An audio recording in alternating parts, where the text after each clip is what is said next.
replied coolly. In fact, he had formed an opinion. He suspected that she liked danger. She also loved to fly. Combine the two, and she was in heaven. "You were telling me about how you and my father began working together," he said, getting them back on topic. She cut him a look with her black eyes. "What you really want to know is if I betrayed him. As I told Callie and everyone listening on the phone that day, it wasn't me." "I do remember that call, though I've learned that people say a lot of things that aren't the truth." "You want the truth?" she asked, turning her head to him. "I'll tell you the truth.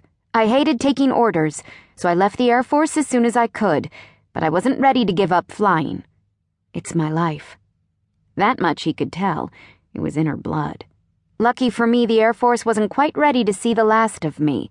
My skills as a pilot come in handy. I came up with the idea of contract work in exchange for using a hangar and obtaining parts for my plane. It's a mutually beneficial situation. He nodded, impressed. Smart move. I was taking other jobs when Orrin approached me to fly one of his missions.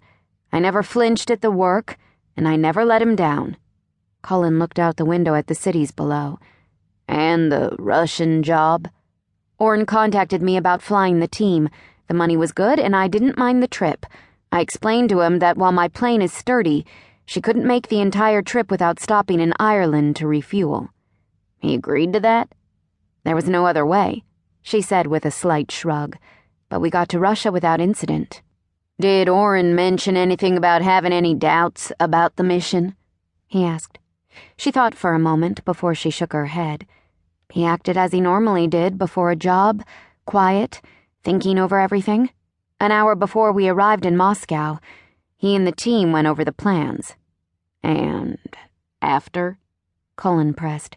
Her forehead creased as she glanced out the front window. "I was in a hurry to get refueled and do my pre-flight. The team arrived earlier than expected. It wasn't until we'd taken off that I realized how silent they were. In the past, they usually celebrated."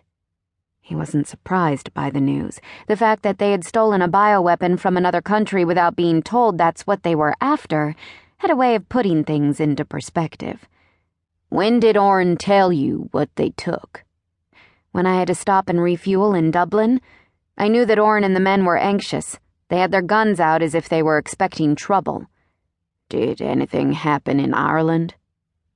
"No," she said with a shake of her head. "Not at all. Once we were airborne again, Orrin came to the cockpit and showed me the vial. He told me what it was. I asked him who he'd stolen it for, and he answered, the government."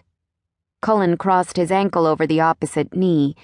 He'd wondered when his father had mailed the vial, since he'd been taken as soon as they landed in the States. Now he had his answer. He just needed Mia to admit it. "What did you do to earn my father's trust so completely that he handed over such a weapon into your hands?" "I keep my word," she replied instantly. He wasn't buying it. He knew Orrin well enough to know that something had happened between him and Mia. Whatever it was, she wasn't going to part with the information easily.